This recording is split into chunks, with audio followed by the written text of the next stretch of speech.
Hey there, folks. Welcome back to the Dispatch Podcast, the official podcast of the Battle of Franklin Trust. It's your host, Joseph Ricci.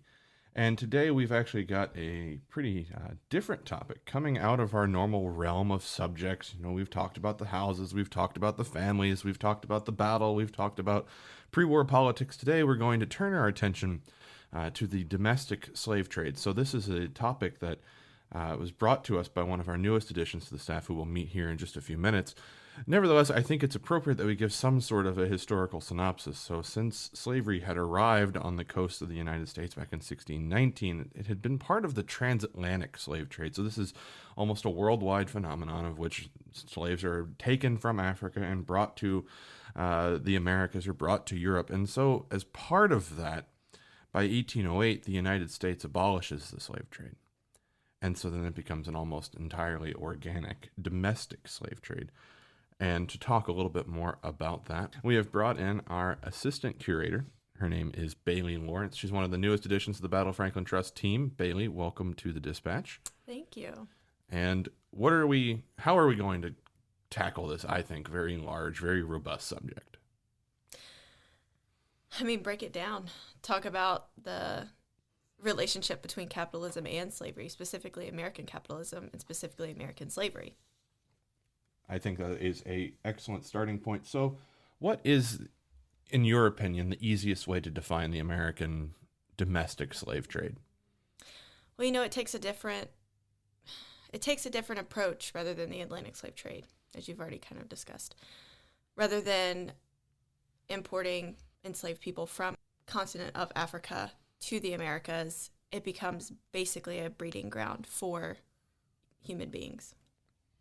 So rather than this shipment of people from another continent, it becomes this whole entire system it becomes basically a brand new form of enslaved trading.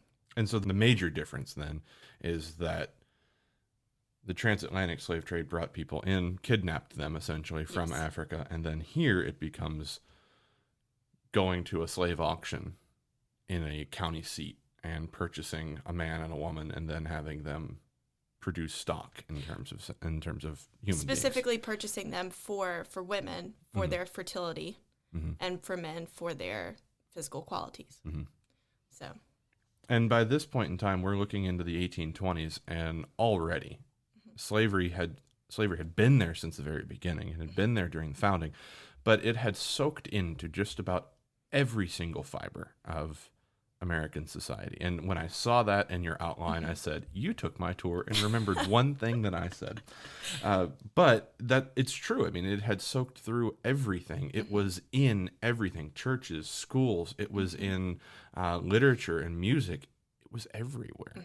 And it was also in day-to-day business transactions, which is where I think the strong part of our conversation is about capitalism. So could you tell me just a little bit about how the slave society and how a capitalist society were able to, measure up with one another? Yeah, exactly. We had already started a foundation of a capitalistic society with the founding. Think about that. So we've started with that basis. And then whenever the domestic slave trade comes in after 1808, and that really starts to grow and become more popularized, and that foundation of slavery here in America, it just continues to feed off of each other. So in the shift then from the transatlantic slave trade to the domestic slave trade, naturally there are things that are going to look very different. So could you describe maybe for our listeners what that change looks like? How is it seen in everyday life? We've talked about how slavery is involved in everything, but how does it show itself in society? Okay. Well, starting with, we cut off the foreign policy with the transatlantic slave trade immediately. That foreign policy is cut off, and now it becomes all domestic policy. So it's, like you said, soaked into all of our, everyday life, our politics, specifically, the way that we run businesses. And this is specifically has become a business, and specifically a business that sells human flesh. And so... and this is something that people every day can see in well, at least in county seats, certainly, is the erection of auction houses and stables, essentially. Trading blocks, the whole nine, become Exactly. a much more common theme after post 1808 than they were certainly beforehand. And more people become involved. So specifically women. So if we focus on, the women in every family that owned slaves, men were able to own land. Women were able to own human property. Despite not being able to own land. Despite, yes, and not also having the right to vote at that time. And we're specifically talking about white women. We could also be talking about lower class, both white men and women. And the reasoning behind that is that it would give some form of material wealth to a woman. It would give her her own economic mobility.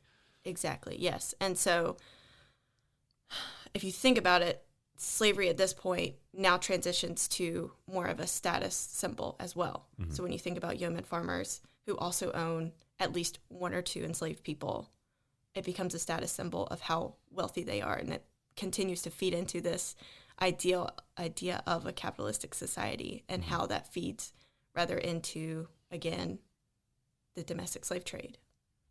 So it's interesting as you bring up women into this. So here at Carnton, there's a story that is told on several tours about Van Perkins' Winder, Carrie McGavick's father, coming here and deeding to her by the end of one day 4 African slaves.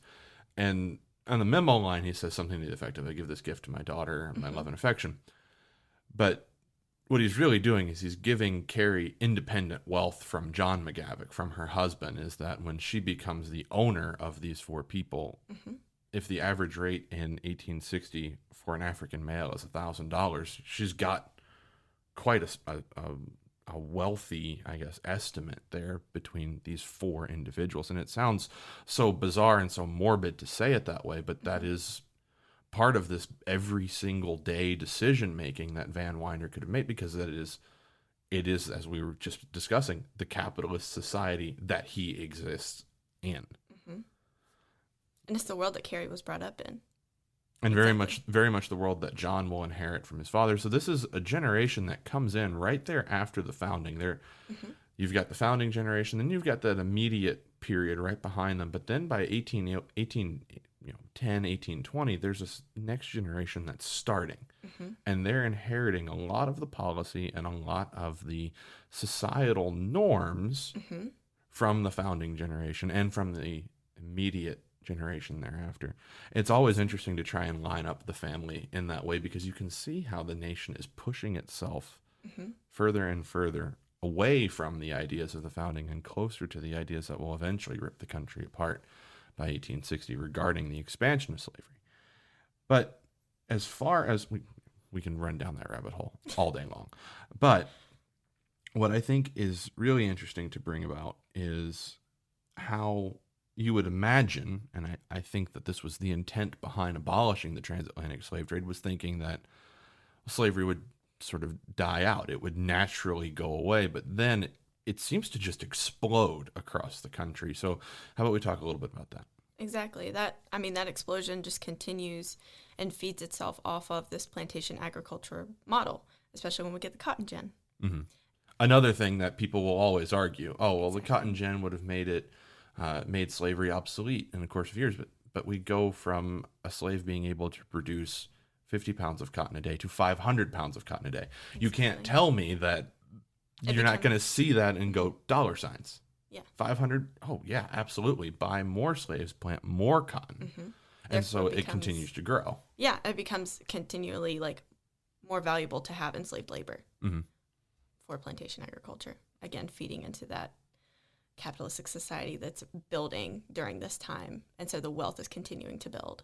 And that is another portion of the domestic slave trade then, is to see the benefit, I guess, the success then of the cotton gin and of that expanded labor production.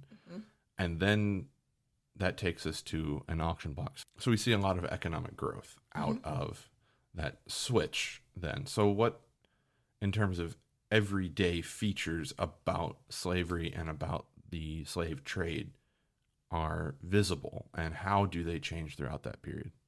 So the growth of, these centers where enslaved people are being traded and sold are continuing to grow across the country. There's more that are popping up in smaller cities across the country, just like Franklin. Mm-hmm. So it's not technically a ginormous city at this point. Nashville's that ginormous city, and there's lots of trading going on there as well. Mm-hmm. And yet, as the county seat, it's a pretty large town anyways. Exactly. And then when you get down to, let's say, Murray County, you've got Columbia, and then you've got Spring Hill. Still stuff happening there, too. Mm-hmm. So it's continuing to spread across the landscape and create these areas where slavery is existing in front of everybody. It touches everybody. Even if you don't own slaves, if you walk through town, you see a slave. And businesses are involved in the slave trade as well. Exactly. How so? So just think about insurance companies. Most of your insurance companies that start in the transatlantic slave trade are from Britain, and they're insuring, human chattel and that crossing from Africa to the Americas. Now it's specifically American insurance American insurance companies that are insuring human chattel. So a lot of the insurance companies that we have now got their start insuring companies. And that's going over state lines. Exactly, going over state lines, going across, of course, around Florida and up the coast. Right. So there is a business behind it. And we see that in the way that you could have a farmer, maybe he has 75 slaves on his property. Mm-hmm. And then it's a high peak season for harvest. And so he could go then to a school or to a church or to a bank or to another business or even to a slave trader and actually put together a rental agreement. And so if he has 75 slaves on the property, he could rent another 25 and have 100. And so it boosts his labor capacity on the farm. And so then all of a sudden the production levels could rise up too. So there is an aspect then of essentially being able to rent out your own labor. So even if you are the person that has 75 slaves and your neighbor has 25 and needs 30 to complete a task, they could then rent from you. So there's always money to be made at the end of it. But then that also brings us right back to an auction block. And so that is, I think, the very real aspect of the slave trade, because we talk about it, we talk about policy, we talk about slave trading, but we don't think for a moment about the people that are being moved in that and the total loss of humanity in that. And so there is that very real, I think, insidious moment where it becomes a debate over what people's actual value is. And that is all tied right back to the slave trade itself. It becomes this economic endeavor, and it's all to make money at the end of the day. By 1860, it is the number one staple of the United States is what's being produced through slave labor. Exactly. And that's what's continuing to hinge everything that is growing our economy in America during that time is through slave labor, is through these auctions, is through anything that their hands produce.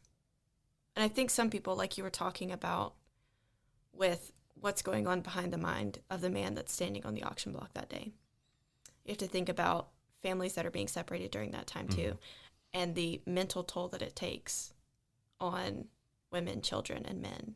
So one of the points that you just brought up is about the families being split up. And there's this article that came out just about a week or two ago in The Economist. And one of the sources used is Jenny K. Williams and her website, Slave Voyages, which talks about exactly that.